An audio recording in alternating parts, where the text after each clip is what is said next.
वर्धा जिल्ह्यातील पुलगाव येथे शिवजयंतीनिमित्त सामाजिक बांधिलकी जपत एका विशेष उपक्रमाचे आयोजन करण्यात आले. शिवसेना जिल्हाध्यक्ष आशिष पांडे यांनी आपल्या वडिलांच्या स्मृतीप्रित्यर्थ रुग्णवाहिकेचे लोकार्पण केले आहे.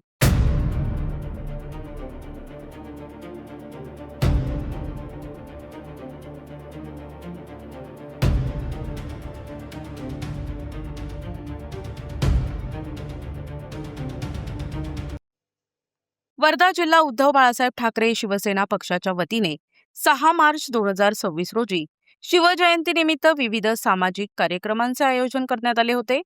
जिल्हाध्यक्ष आशिष ब्रिजेंद्र पांडे यांच्या पुढाकाराने आयोजित या सोहळ्यात चित्रकला आणि रंगभरण स्पर्धा पार पडल्या. कार्यक्रमाच्या अध्यक्षस्थानी नगराध्यक्षा कविता ब्राह्मणकर तर प्रमुख पाहुणे म्हणून खासदार अमर काळे उपस्थित होते. यावेळी खासदार काळे यांच्या हस्ते रुग्णवाहिकेचे उद्घाटन करण्यात आले. समाजसेवा ही राजकारणापेक्षा श्रेष्ठ असून आशिष पांडे यांनी पित्याच्या स्मृती जपत रुग्णांच्या सेवेसाठी उचललेले हे पाऊल कौतुकास्पद आहे, असे मनोगत खासदार काळे यांनी व्यक्त केले. या प्रसंगी नगरपालिकेच्या वतीने सर्वतोपरी सहकार्य करण्याची ग्वाही नगराध्यक्षांनी दिली. कार्यक्रमाच्या शेवटी स्पर्धेतील विजेत्यांना मान्यवरांच्या हस्ते पारितोषिक वितरण करण्यात आले. प्रतिनिधी जावेद खान, NTV न्यूज मराठी, वर्धा पुलगाव.